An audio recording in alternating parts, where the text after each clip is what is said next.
Meu carro só tinha rádio AM e as estações gospel da cidade eram ambas FM e eu não conseguia recebê-las.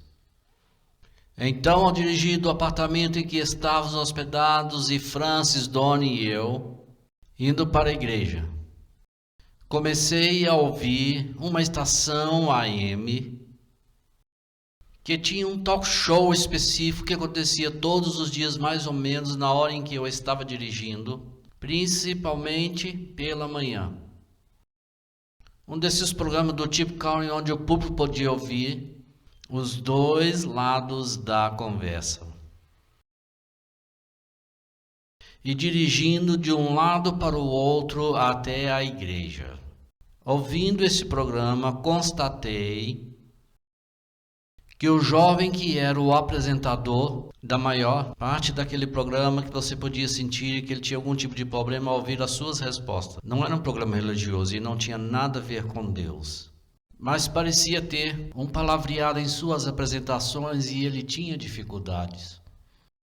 Aos poucos, com o passar das semanas, verifiquei que ele, de alguma forma, tinha uma grande aversão por qualquer coisa pertencente a Deus.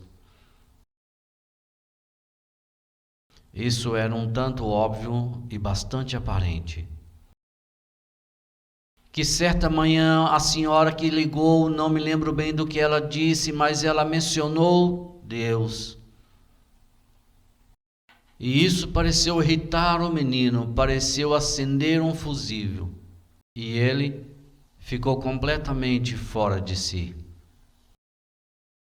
Acho que se ele não estivesse no ar, eu ouvi que eles o demitiram mais tarde, mas de qualquer maneira ele teria profanado e amaldiçoado a Deus.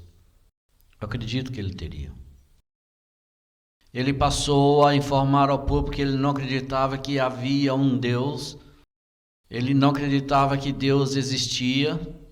Ele não acreditava que Deus existia, e eu estou dizendo isto muito bem em comparação ao que ele disse.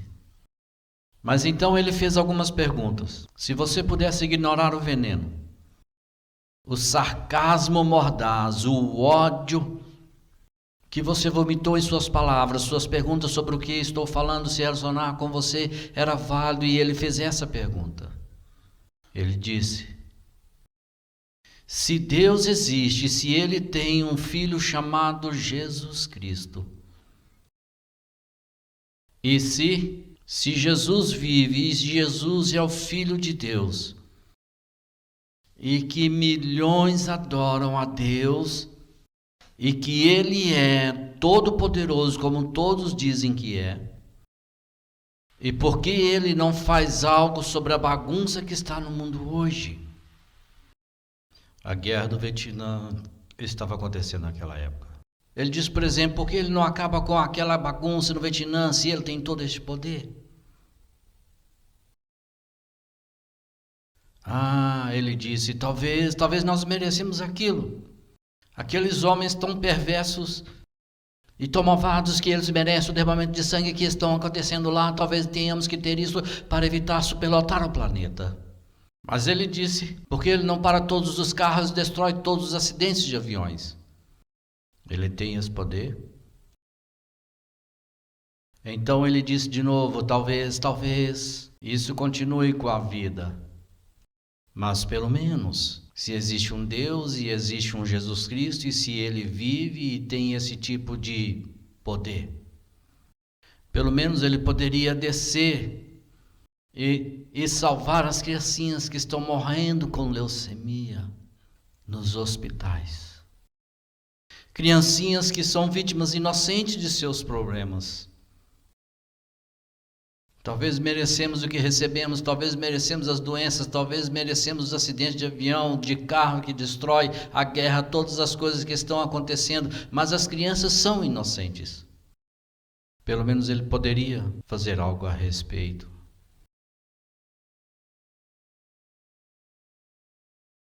Eu deixarei de lado a blasfêmia daquele jovem, lamentavelmente. Mas em seus corações, essa noite, e aqueles que me assistem pela televisão, talvez tenham pensado a mesma coisa. não de maneira errada, maligna ou com iniquidade, mas inerte às suas mentes.